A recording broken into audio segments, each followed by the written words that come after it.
of the day. When you get an opportunity in this game, you make a play. The playmakers on three. 1, 2, 3. Touchdown, Kansas City! The Chiefs are right in the thick of it, baby!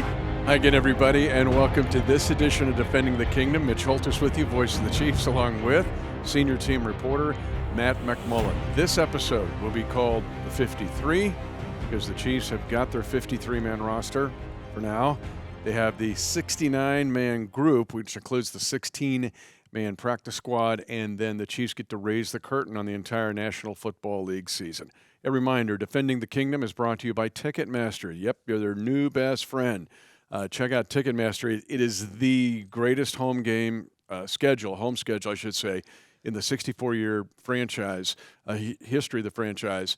I mean, just great game after great game, including the opener against the Detroit Lions that we'll talk about here in a second. But Ticketmaster, check them out and see what they have available. And then also we have, we're going to go around the world here. Yeah, it's rolling around up here. The world's rolling around right in front of us. But also, as we go around the world, which is a Defending the Kingdom tradition, we also now are trying to plug into everybody with the Kingdom latching on to everybody around the world. Yeah, and this is for the world's largest tailgate. So for those of you watching, I'm holding a football here with the world's largest tailgate logo. What is the world's largest tailgate? Well, it's a promotion that's happening here at GEHA Field at Arrowhead Stadium prior to the home opener, which is amazingly a week from today. We're recording this on a Thursday. We play a regular season football game that kicks off the NFL season. It's going to be banner night. It's going to be amazing. That's in 1 week. And prior to that, the world's largest tailgate will be taking place in the parking lot. But just because you're not here doesn't mean you can't participate in it. So go to ChiefsLive.com, ChiefsLive.com. You can RSVP, and you can watch the live stream of the world's largest tailgate. It'll be from 4:30 to 6 p.m. Central Time. You can stream all the festivities. There'll be a concert. There's lots of fun stuff that will be going on. You can stream that while you're having your own tailgate wherever you are in the world and participate in the world's largest tailgate as we get ready for banner night. Should be pretty cool. Is there going to be Wurst and Schnitzel at this event? I don't know if it'll be present, but if you're in Germany, you can participate and have some schnitzel. And it's going to be late at night or in the morning, right, for our German friends to tailgate. But I got a feeling they're going to. Yeah, you had definitely a chance to visit Frankfurt and be a part of that, and it will be super. So, yeah, Prost, and have a great time with the world's largest tailgate. Well, let's go around the world. And before we do, man, you meet the most interesting people. We saw them at camp that would come up and go, hey, I'm from we listened and watched Defending the Kingdom, and we're from Azerbaijan, and we're here at camp. Like, wow, that's cool. So this week I did an appearance in Pittsburgh, Kansas, not Pittsburgh, Pennsylvania. Drop the H. Yeah, rid of the H. Get it right here. Not far from Nevada, Missouri. And I ran into a character who was at this appearance who's Red Dynamo. Now, why is Red Dynamo important around the world? He evidently is a thing in the UK, although he lives in Pittsburgh, Kansas. Interesting. They have one of the biggest tailgates at GEHA Field at Arrowhead Stadium, and the UK evidently has done features on them. There's like a sideline reporter. You can go on YouTube and find this. I'm thinking, come on. They go, nope, here it is. And they're showing it to me. I'm like, Red Dynamo's a thing in the UK, but he's from Pittsburgh, Kansas. Well, that's pretty cool. Yeah, then he's got Chad, like who's his running mate. But I met Red Dynamo. So I feel like maybe Red Dynamo, it's not the biggest thing here, but in the UK, Red Dynamo's a deal. All right. Pittsburgh, Kansas, home of the Gorillas. Yep. Got it. Well, I've got 5 for Purple you today. Dragons for the high school, or the Colgan Panthers. What a great mascot. The Purple Dragons. That's awesome. Yeah, it is awesome. Good program. I bet it is. 5 quick ones for you today. I have Lou in Baton Rouge, Louisiana. Clyde Edwards-Helaire. Yep, there we go. Jack in Madera, Rancheros, California. We've heard from Jack before. He'll be at the opener next week for his first ever game here in Kansas City and cannot wait. He picked like the perfect game to come to. So hopefully we'll see Jack over at GEHA Field at Arrowhead for the Lions game. We have Larry in Bakerton, Pennsylvania. We have a listener in Cody, Wyoming. And Mike is in Kansas City, Kansas. Love it. And also KCK the dot. There we go. Before I forget, it kind of goes with the theme of around the world. Check out Chiefs.com/Chiefs Kingdom Worldwide.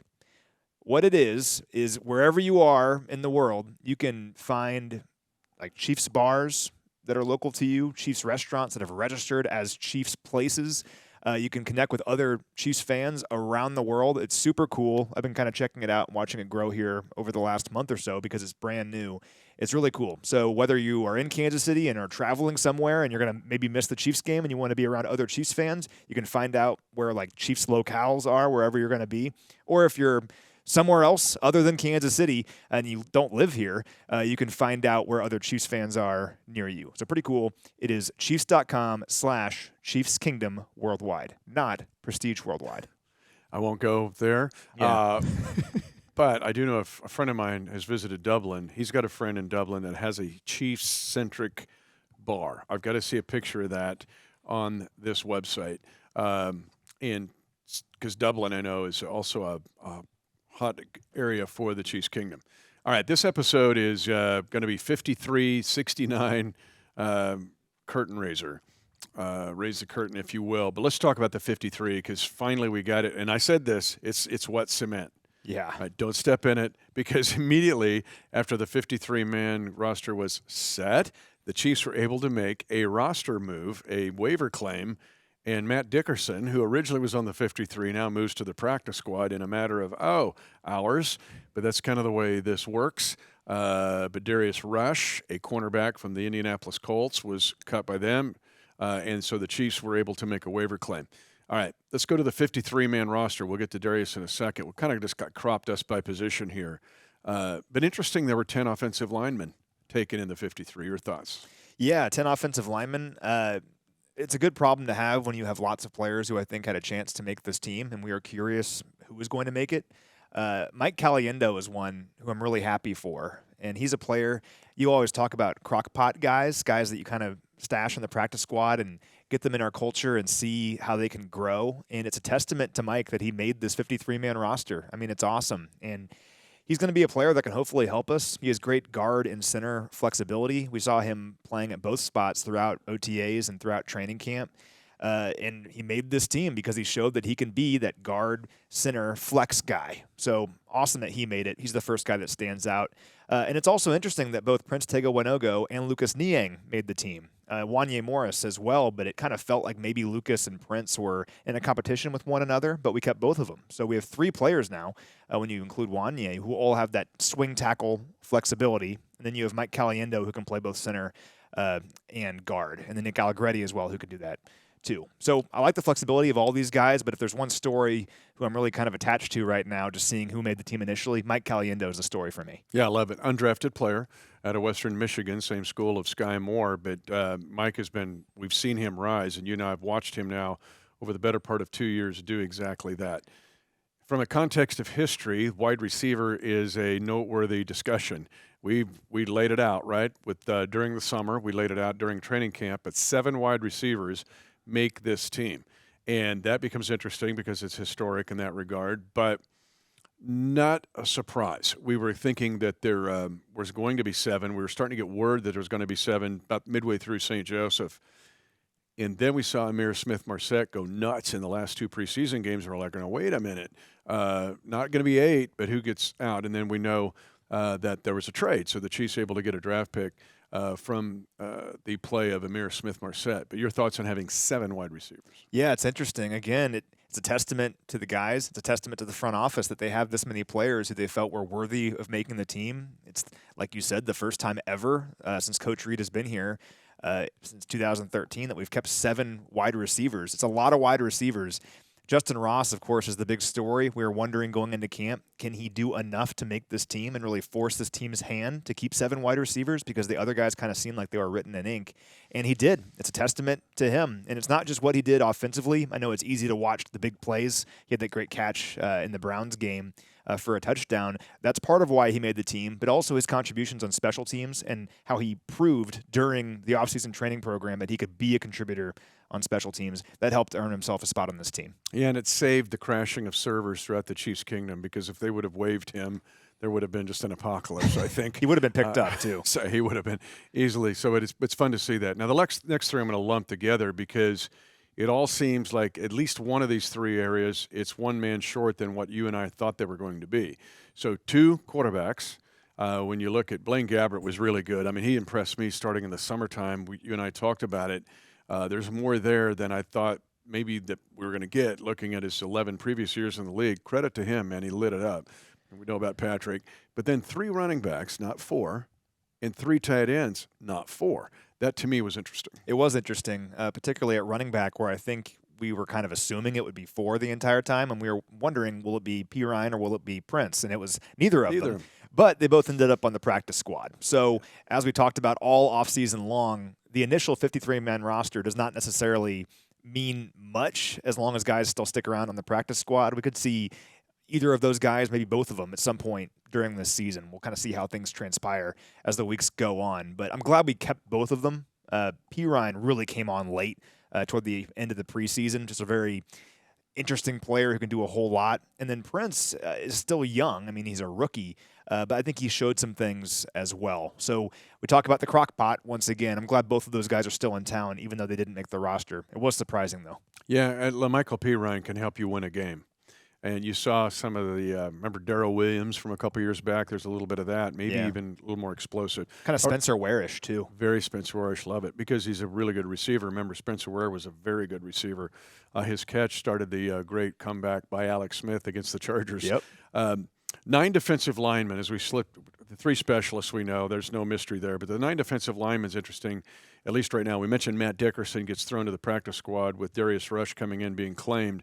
And a new chief enters the defensive line with a trade with the Raiders. Does not happen very often, but a trade happened there. But when you look, it's a little bit light of what people might think of that 6 over. You thought there'd be 10 guys there, so 9 guys there, including a trade with the Raiders to try to bolster the interior defensive line. Yeah, I'll talk about Neil Farrell here a little bit. He's our new guy. Interesting player. He's 6'4", 325 pounds.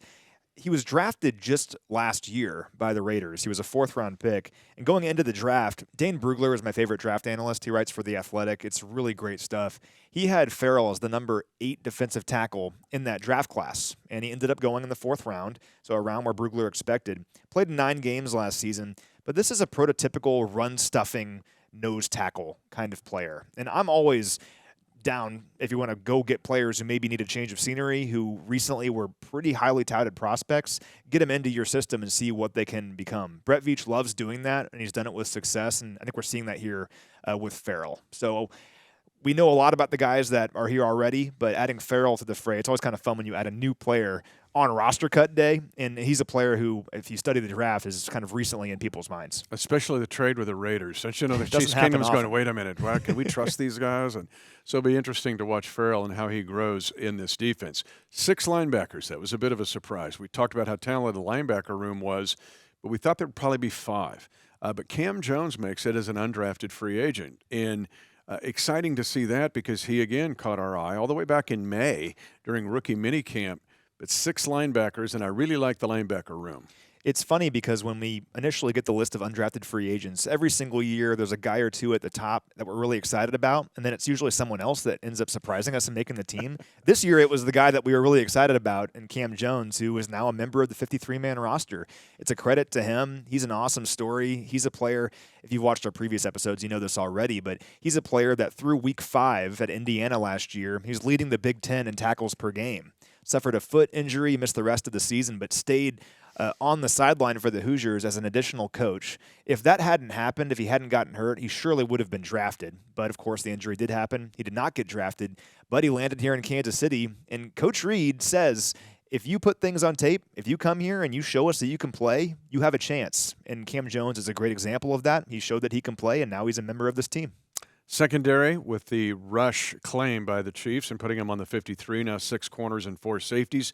Cornerback all depends on the injury rehab of L'Jarius Sneed and also Nick Jones, because that's 2 of the 6. And so after some injuries in camp, we talked about how kind of perilously thin the cornerback position was. Love the safety room. It reminds me of the linebacker room. And then corners, you hope you got some young talent there, but this secondary hopefully can have a big year. And according to Brett Veach, who spoke to the media on Wednesday, he said that as of now, he doesn't expect adding anyone to injured reserve, which is good news for players like Nick Jones. Doesn't necessarily mean they're going to be available right away, but it means that he doesn't expect them to be gone for a long period of time at this moment. So that's good news. I want to talk about Darius Rush a little bit, though, because he's a guy You're fired up about I this, am fired up about Darius Rush. I mean, this is the time of year where I get really pumped up about waiver claims. But Darius Rush was a 5th-round pick this season by the Indianapolis Colts. Just a few months ago, he was drafted. And then Dane Brugler, who I mentioned from The Athletic, he had Darius Rush as the number 63 overall player in the draft this past year, his number 9 corner, and he projected him as a 2nd or 3rd-round pick. This guy is 6'2". I love the tall corners. He joins Joshua Williams, So does Jalen Spags. Watson. Yeah, he sure does. And he runs a 4.36, so he's fast. And at the Senior Bowl, he was clocked at 21.65 miles per hour. He was the fastest time clocked at the Senior Bowl. And he also played a lot of special teams at South Carolina. He had 419 special team snaps in college and has experience as a gunner. So essentially what the Chiefs have done here with Darius Rush is they have gotten a player who many thought would be a 2nd or 3rd-round pick essentially as a bonus here on the waiver wire. He has to go out there and play and prove that he belongs to be here, but at least on paper, I'm very excited about adding Darius Rush, who not too long ago, a lot of people were very high on, to a secondary with already a lot of young and exciting and growing players. Another transformed wide receiver. He started a wide receiver, or started his career at South Carolina, then they moved him to corner, which is a common thing now happening in the National Football League. But I think you struck gold there with your thought of a potential gunner here. Deion Bush was put on practice squad. We know how invaluable he is on special teams, but you can see Rush with special teams written all over him early being a contributor, especially with the thin nature of the cornerbacks now because of injury. Actually, Rush is older than Trent McDuffie. Now, think about this. McDuffie was born in September. Earlier that same year, that's when Rush was born. So he's actually like 6 months older than Trent McDuffie, who's already played an entire year in the National Football League, and the playoffs, and won a Super Bowl, and I think he's going to have a breakout year, speaking of DBs. But it's just interesting to see Rush actually be older, although coming out a year later, than Trent McDuffie. Okay, the practice squad. And we'll talk about this. We kind of touched on it last week, that the fact that the practice squad now, when COVID came into play, it changed the league. You think the 53-man roster is chiseled in stone and brought down from Mount Sinai, right, by Moses. Not anymore, really. This thing is very fluid and moves and shakes. And the 16-man practice squad, just quickly, we talked about some of these guys already. Derek Prince, Michael P. Ryan, Matt Bushman. These are all familiar names. Darian Kennard, Danny Shelton, Jason Godric, Echo Boydo, also Deion Bush, Cole Christensen, Matt Dickerson, who was active. Then he's on the practice squad. Truman Jones, the doctor, 10,000 men of Harvard. Chris Oladokin, Cornell Powell, Austin Ryder, Reese Taylor, and Chris Williams. So there's 17 actually on the practice squad because with Brother Godric, he does not count against the 16. You get one extra in since he's an international pathway player. But one interesting guy here is a guy named Garrett Prince, who is a tight end who the Chiefs claimed that from the Jacksonville Jaguars, played with the Jags last year. He went to UAB in college, but he's from Shawnee Mission Northwest. This is a Kingdom kid that you could see some upside at tight end from a brand new Chief. It's always fun when we get the guys that are from this area, because I just imagine, like, if you or I was claimed by the Chiefs or signed with the Chiefs, even on the practice squad, what a thrill that would be. So, yeah, he's a guy I'm excited to see how he pans out. I've kind of separated my look at the practice squad here by, like, your veterans, the guys that can stick around and you can rely on them to do things they've done in the past, and then the crock-pot guys, because I think that's such a great way of putting it. Again, there's 16 players, 17 with Godric, available on the practice squad, and 6 of them can be veterans with no limitations on their experience. So guys like Deion Bush, Austin Ryder, Danny Shelton, Matt Dickerson, even though they've played more games than your typical practice squad player, they can go on the practice squad as a vested veteran and be a part of all this. And if there's an injury or if there's a situational advantage that the coaches want to take advantage of, they can call those guys up, and those guys will be ready to go. The crockpot guys, though, are very interesting. There's a few players that really stood out to me during the preseason. Echo Boydo is a guy that we both like a lot. He had the most defensive snaps of any Chiefs player in the preseason. I thought played really well and looked the part. It's a great story. He goes from being a tryout player way back in May to earning a practice squad contract during the regular season with the Kansas City Chiefs. I mean, that's an amazing story, and he truly earned it. Another local guy, grew up in Lawrence. So Echo Boydo is a player that I'm interested in seeing grow here over the next year. Darian Kennard is still around, 5th-round pick from a couple years ago. Kennard is a player who I think really showed some things at guard in training camp. He transitioned from tackle to guard and looked good. Didn't make this team, but he's still in town on the practice squad. Interested to see if he can continue to grow. Truman Jones is an interesting one just as a developmental edge prospect. Matt Bushman is a player who, going into camp next year, will be very interesting to watch because he had the great preseason last year with the 2 touchdowns, had the fractured clavicle and missed all of last year, but once again looked good in training camp this year. He's back on the practice squad. What can he do next year?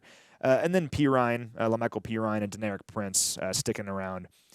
Interested to see how they can grow on this team and in this offense. But even though these players didn't make the team, the fact that they're still in town is a big deal. And Mike Caliendo is a great example of the fact that if you just keep at it, you just stay in this organization, you stay in this culture, and you keep showing that you belong, maybe down the road you'll have a shot. I think Jody Fortson's another great example. Yep. He paid his dues in the practice squad for 2 years before he made this team a couple years ago. So don't forget these names. These guys might help us win a game here, maybe this season, and if not, maybe down the road. At the kickoff luncheon in front of 1,200 fans in downtown Kansas City, I asked Brett Veach and Andy Reid that the NFL has changed. It's really a 53-man roster, but a 69-man group.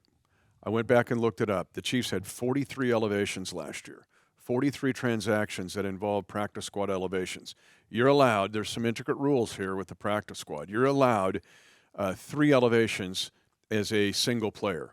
Then you must go to the 53-man roster on your 4th elevation, or you are open to be claimed on waivers. Now, if you clear waivers, you get a brand new 3 games. But that gets to be kind of risky. The other thing here is mentioning all these, you can elevate 2 players every week. So the Chiefs actually did that every week. There was one exception in there. They were able to do 1 more. But that's 43 transactions the Chiefs made from the practice squad in a single season. You mentioned the breakdown. Of course, there's 2 levels of the practice squad, actually 3, like 0 to 2 years, 2 to the vested veteran, and then the vested veteran. And you were right last week. I was wrong because I stand wrong. This is the best way to protect your marriage. I was wrong, and that is you can protect 4. But you cannot protect 6. That's why I got thought confused. It was 6. It's 4. Okay. So you can protect 4 every week. Where you can't touch Matt, you can't take him. But you could touch me if I'm not one of those 4 protected. You can claim me, but then if you claim someone off the practice squad, you must go to the 53-man roster like we did with Darius Rush from the Colts. You can't go practice squad to practice squad. But why are we telling you all this? Is that the practice squad has now become vitally important. This is really a 53-man roster with a 69-man group that you will see these names go up and down throughout the entire season. And it's one of the few good things that came out of the COVID season because in the past, the practice squad, it was important, but it really wasn't that important because it was essentially all young players. If you had played more than 2 seasons in the league, you couldn't be on it. But now how you can keep guys like Deion Bush in the building or like Danny Shelton or Austin Ryder or Matt Dickerson. In the past, we've seen players like Matt Moore stick around on the practice squad. That's important. And if you can just keep those guys here, they're going to help us win games at some point. I've mentioned in the past examples like Nazeeh Johnson last year, didn't make this team out of camp, was on the practice squad, ended up coming up and playing like 11 games. Jack Cochran was the same exact way, played a ton of games for this team, even though he did not make the team initially out of training camp. So the practice squad is very important. Just know these names because at some point they're going to be elevated during the season and they're going to make a play that helps us win a game. So glad we kept all these guys here in town. I feel really good about this group. I feel like Patrick Mahomes here saying every single week, he'll say every single day, every single week, you're going to see these names get elevated to the 53-man roster. Marcus Kemp was like the valedictorian of this last year, and the Chiefs actually calculated his call-ups based on what they needed for that opponent because they knew they only had 3, and they did not want to risk him to lose him to waivers. Okay, we're going to close it out this way, and it's not to put it at the end, but we're putting it at the end. And in fact, we just have set it up here. I haven't gone to a lot of Broadway plays in New York City, but I love it when I do. Most of my family is not like they're kind of sports, but they're really thespians, right? They're either singers or actors, so I've been able to go to many plays and many performances, and there's just an excitement when the curtain opens for the first time. And all of the games, all 32 teams, there's so much anticipation for the 2023 National Football League season. The curtains will open for all of that at GEHA Field at Arrowhead Stadium in what should be an unforgettable night. It's going to be magical, and it's so cool that we kind of get to do this again after, in 2020, it was amazing, but it just wasn't quite the same because it was the COVID season. We had like 25,000 fans in attendance, and they were great. Like, it really did feel awesome. It wasn't an empty stadium by any means, but it also wasn't the same because you can't simulate what it's like to have 76,000 fans in the stadium. So to have a real banner night, to be able to celebrate with everyone, we don't have to worry about restrictions and all kinds of stuff going on besides the football. We just get to enjoy the fact that the Chiefs are the reigning Super Bowl champions, reveal the banner. It's going to be incredible. And just to get back to football, it's funny because this has been, factually speaking, the shortest offseason for a team in NFL history. But it also kind of feels at this point like it's been long. Like the last couple months, I feel like I've just been ready for us to get going, And I'm so excited that finally we get to kick off the season, defend our title, and talk about football again, and not just things that might happen or looking forward to potential, things like that. We can talk about actual games, and it's going to be a great game against the Detroit Lions, a team that a lot of people are very high on, that finished the season strong last year. It's going to be a great game, but hopefully the Chiefs come out on top and get the season rolling with a W. So here's the warning for everybody. You'll feel the shake of the ground from GEHA Field at Arrowhead Stadium on all 7 continents. For you Kingdom defenders that we hear from in our Around the World segment, you're going to feel it. You'll just feel the vibe. If not, it's going to be in your soul. But this Detroit team, the Chiefs are going to have to handle their business. Let me take you back to 2017. We were going to be the dog food for the New England Patriots. They're going to celebrate their Super Bowl championship of the 2016 season. We were the first team on the schedule. It's the first Thursday night. It's this festive party atmosphere. And I remember getting off the plane in Providence because you can't fly into Foxborough. I got off the plane and I looked around at our guys going, we're going to win this game. Why? Because the guys had the belief they were going to win. And if you go back to that time with Alex Smith at quarterback, the Chiefs put 42 points on the board and stunned the crowd. So here's the warning. The Detroit Lions will get off the plane at KCI with every belief in their body they can win this game. They ended with 8 wins of the last 10. Offensively, they were a top 5 team in the NFL in the last 10 games of the season. Defensively, they improved a great deal. But the last game of the Week 18 schedule in the regular season, Detroit makes this run, but they get knocked out early in the day because other things had to happen, and they didn't check the box. It wasn't them, but they're now going to play Green Bay in the last game of the whole grid in the regular season. And Coach Campbell was asked, what are you playing for? You got nothing to play for. He goes, no, I don't want them to go either. And he's pointing off camera to the Green Bay Packers, and he knocked them out of the playoffs. The Lions knocked them out. So here you go, Chiefs Kingdom. You've got to get ready. Gird your loins, because this is going to be a tough game. I love their attitude. And, I was rooting for the Lions in that game. It was fun because you could tell, even though they technically had nothing to play for, they were playing for themselves. It was really just a true love of the game, a spirit of the game kind of thing. They were playing because they wanted to win, even though they knew their season was over already. I respected that. I respect how they play. And they're a real up-and-coming team.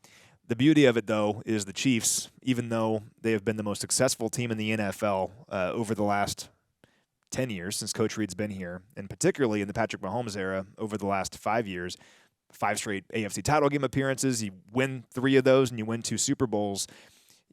Most teams in that situation might get complacent. The Chiefs have not. And that's what I respect so much about this team, that even though you have this fight and this hunger from this Lions squad because they want to prove that they belong, I feel like in so many ways the Chiefs have the same fight and hunger, even though they're the top dog in the NFL. That is very hard to come by. It's very unique.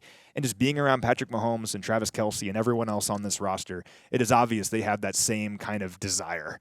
You can't replicate that. It's important to enjoy this time because these kind of things don't happen very often. But that's why I believe the Chiefs will be ready for this hungry Lions team, because the Chiefs, even though they've found all the success, are still hungry for more. Yep, don't talk about they haven't won a playoff game since 91 or won the division since 93 or since Barry Sanders. They're going to come in here thinking they can win, and the Chiefs, with 16 straight wins over NFC teams, will be ready. But it's time to go. And the Chiefs will attack this game with a 53-man roster, about a 69-man group, and they will raise the curtain on the entire National Football League season.